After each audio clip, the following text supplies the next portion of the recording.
E nesta quinta-feira, o ex-ministro da Casa Civil de Lula, José Dirceu, foi absolvido em um processo por lavagem de dinheiro.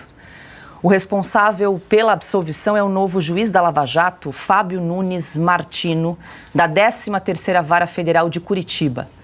No processo, Dirceu era acusado de lavagem de dinheiro em contratos firmados com as empreiteiras Engevix e UTC. Em 2017, José Dirceu foi denunciado pelo Ministério Público Federal com base nos inquéritos da Força Tarefa da Lava Jato, por supostamente ter recebido quase 2,5 milhões de reais das duas empresas.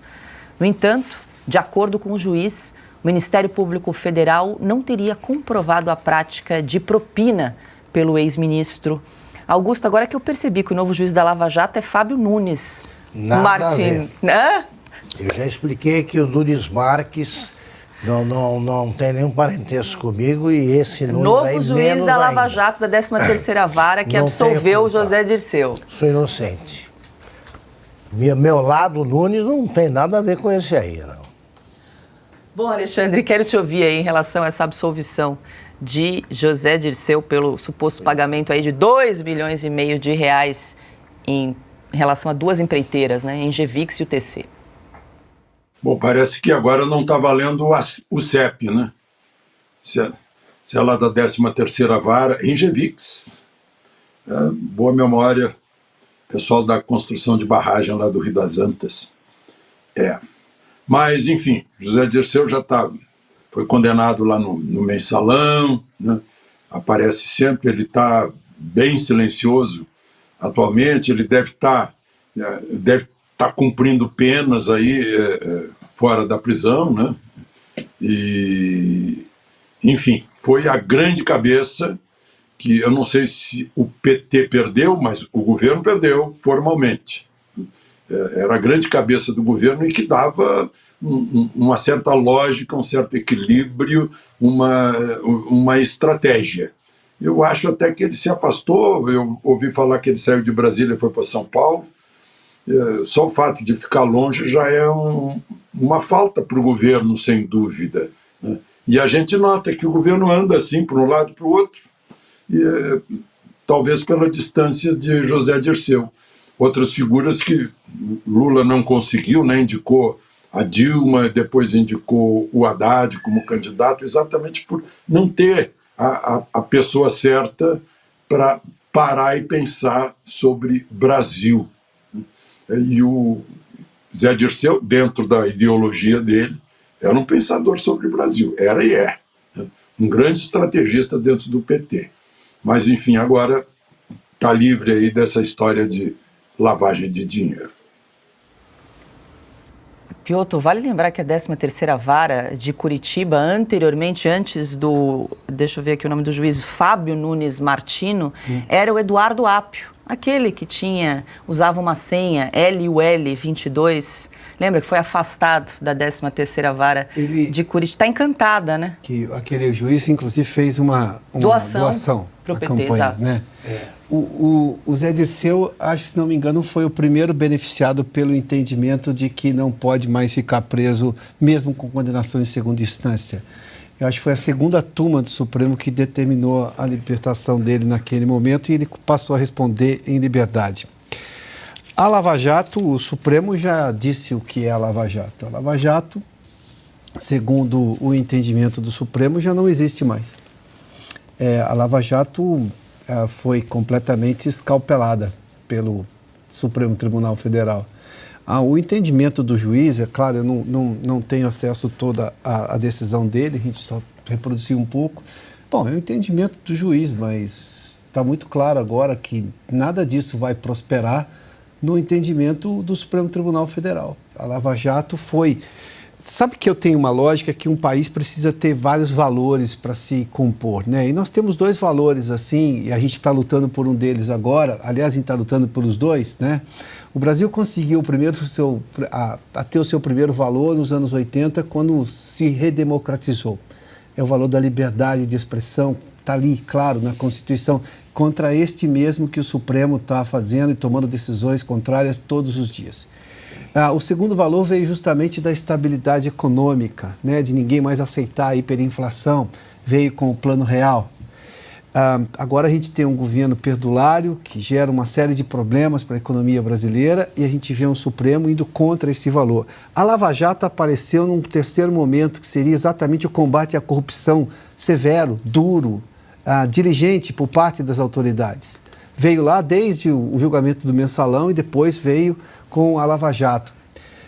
Tudo isso se dissipou e a gente está aqui lutando por um dos primeiros valores que a gente reconquistou lá nos anos 80, que foi a redemocratização e também um país com estabilidade econômica, capacidade de atrair investimento para ter crescimento econômico sustentável.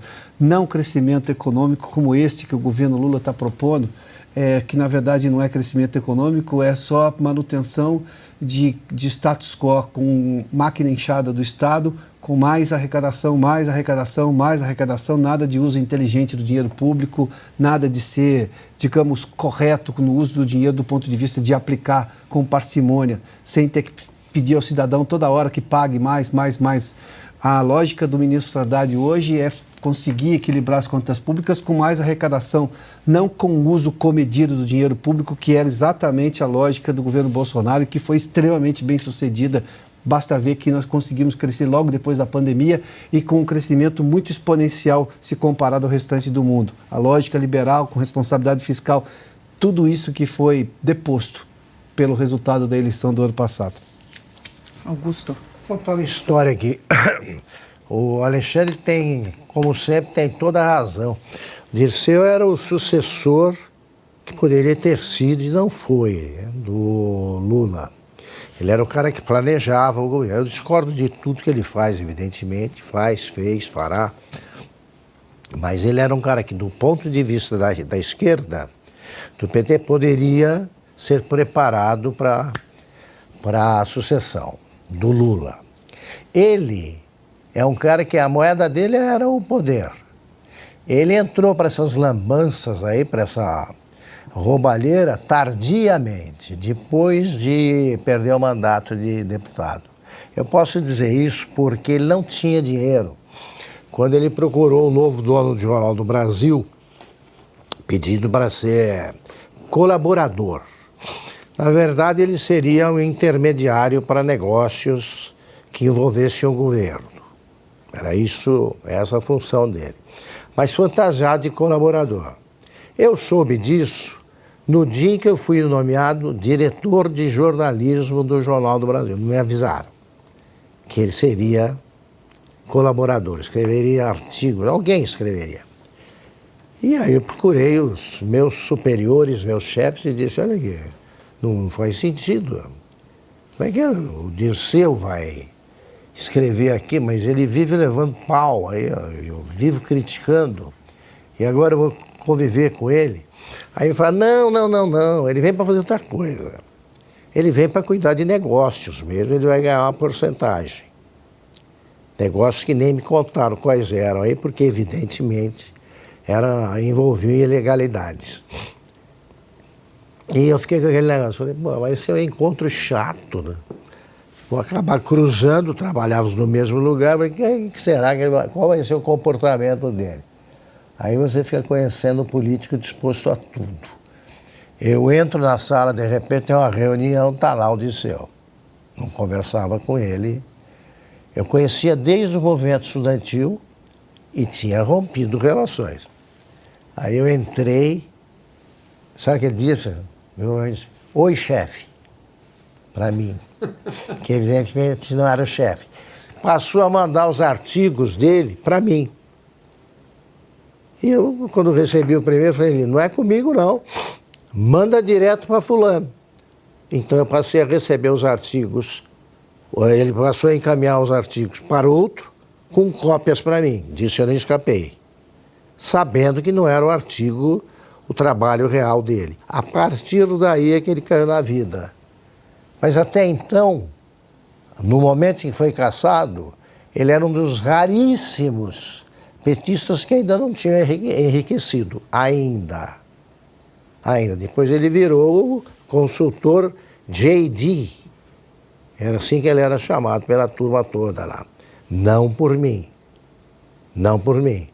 J.D., Zé Dirceu, que tinha consultoria dele com esse nome. Ele enriqueceu tanto e fez tanta lambança que da última vez que ele foi preso, ele se declarou cadeieiro. Quem usa essa expressão tem intimidade com a polícia, com a delegacia e com a cela.